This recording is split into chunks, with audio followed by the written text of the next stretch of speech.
channel. It's a rainy Sunday. I hope that you can't hear the rain in the background. If you can, please excuse it. I wanted to put this video together comparing a natural unmedicated birth and an epidural natural birth.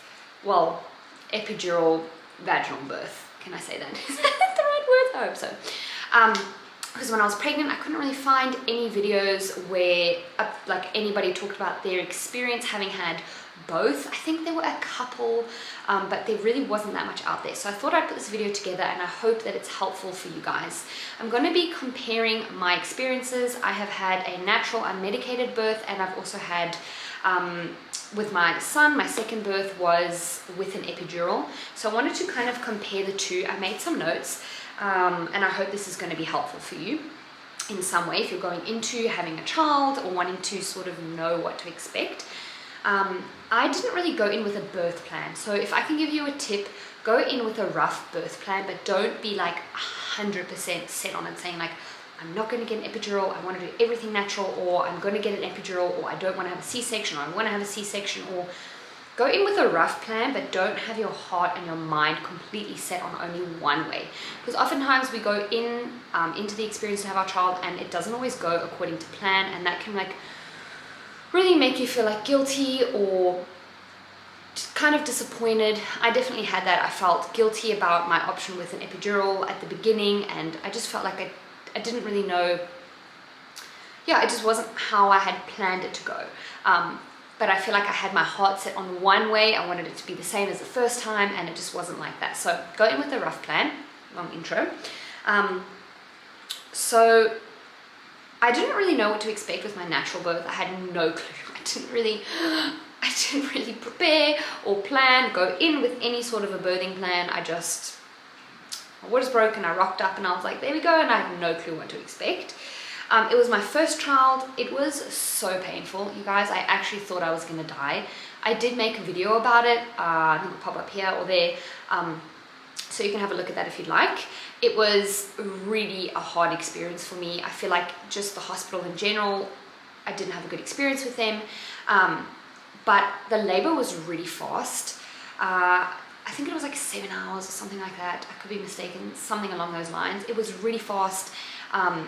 Without even knowing, I was already at like a 10, and so it was just like everything went super fast. And although it was excruciatingly painful, like I actually thought I was gonna die. I couldn't breathe. Try not to scare you, but I literally couldn't breathe because the contractions were so bad. And they ended up giving me a pethidine injection in the leg, which actually they don't do in Australia because apparently you can go to the child. Anyway, they did it in South Africa and it was awful. It wasn't pain relieving at all. It was just, it made me so loopy. But the positive part of that was that I had absolutely no tearing at all. And I could easily walk afterwards. I could pick up the baby. I had a shower like straight after, and I just felt like I wasn't in a lot of pain. I felt really energized. I felt really good because I wasn't on any sort of medications or anything like that. The whole experience was extremely chaotic though. Like it was just super rushed, and there were people running around. We had to call our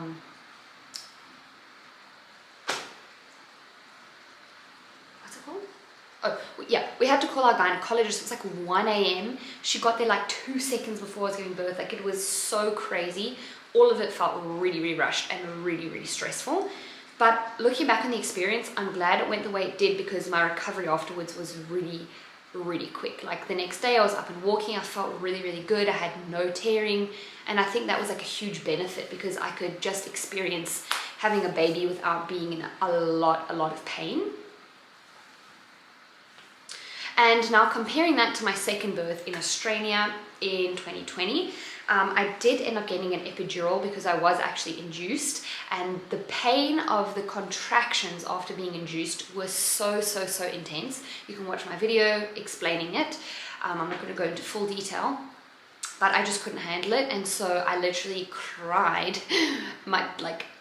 so badly, and I was like, give me an epidural like now. And they're like, don't you want to try gas? And I was like, no, like give it to me now. Although I had going into the experience, I was like, I'm not getting an epidural, like I can do this all natural. Because I had like this preconceived idea of like, I don't know, it means I've like accomplished more, right? But it's actually not true. It's not true at all. Every experience is going to be different and unique. And I think I could have just gone in with less expectation of it going a certain way. So I ended up getting an epidural. And oh, I forgot to say, so I did actually ask for an epidural with my first birth, but they weren't able to because I don't even know, I couldn't even understand what they were telling me. They were saying something about it was too late, like late in the night, and the anesthesiologist couldn't come out to get to the hospital in time, and it was so frustrating. Sorry, my camera ran out of space. What was I saying? Oh yeah, so I did ask the first time, wasn't able to get it, but the second time I was able to get it, and I feel like I kind of wanted to push myself a little bit further and see if I could have waited a bit longer, but I couldn't because it was just too painful. So I asked for the epidural, which I was terrified about, you guys. I was really, really scared to get it because I'm not the biggest fan of needles, and having like a massive needle go in like by my spine, I was really, really, really scared. But it was okay, it went fine. You have to like hug a pillow and you have to bend your spine. And I just remember crying and being like, why is it taking so long? And Bourne was like, it's literally been 5 minutes. The anesthesiologist is just washing his hands. And they managed to get it in, but I think I moved a little bit. And it was really sore. And he was like, no, you can't move. And I was like, I'm sorry, like I really didn't mean to move. But the needle's really thin. And so you feel it a little bit, but it's really not that painful. And like as soon as the medication like sets in, it's 100% worth it. I had the calmest birth. It was just like really calm. The lights were dimmed. It was just really relaxing. It took way longer though. So that was the thing with the natural birth. It was like so fast. Whereas like with the second one, I think it like took 2 or 3 hours longer, which is fine. And everyone was telling me like, oh, your second birth is like usually half the time of your first one. So you'll have the baby like super fast. And that really wasn't the case for me. Maybe it was because I was induced. I'm not sure if it was the epidural or from being induced. I don't know. So the biggest, obviously, point of having an epidural is that it takes away the pain, which was really, really awesome. And the nice thing is that you can actually monitor like how much you get. It sends off a certain amount every hour, and then I think every 30 minutes you can like press a button that releases like a little bit more, depending on like how much pain you kind of want to feel or how much you don't want to feel. So that was really cool. And it was just so nice to have a labor that wasn't so excruciatingly painful, because wow, with the completely natural birth, it was just unmedicated. I mean, unmedicated birth was just so painful. The only negative about the epidural is that they didn't allow me to eat anything. I think they gave me like an icy pole, and I was really hungry. I hadn't eaten since like 8 a.m. and I got the epidural, I don't know, it's something like 6 p.m. and then he was born at 12:30, I think it was. So at midnight, and I couldn't eat anything like that whole day. And I was so hungry. And we had one nurse that came in that was like, no, it's fine. We have some sandwiches in the back. Like, you can have some. And then another nurse came in and was like, you can't be eating. Just in case, I mean, she didn't sound like that. She was like, you can't eat. Because in case you have to go for an emergency C-section, I think you can't have like food. So that was really frustrating. And like, I was pregnant, having a baby, like I was hungry and exhausted. And I feel like you need to fuel your body for this kind of thing. And they were like, no. So that was annoying, but it was fine. It was actually worth the calm experience. Another really negative thing about it, and I've heard this quite often with getting an epidural, is that you are more prone to tearing, and I had a 2nd-degree tear, which was incredibly painful afterwards. I had stitches, and it was really sore. It felt like there was like glass rubbing for like a few weeks after. It was really, really sore, and I struggled. I couldn't sit down, I couldn't like shower properly. It was just everything. It was so sore, and for me, after having the epidural, I was like, oh, I don't know if that was worth it. Like the pain I experienced afterwards, if that was worth the calm labor. Of course, there's nothing you can do to change it. It is how it is. You have to accept whatever happens and kind of like make peace around it. And sometimes you do have to go through like grieving of the experience you wanted to have and the experience you did get.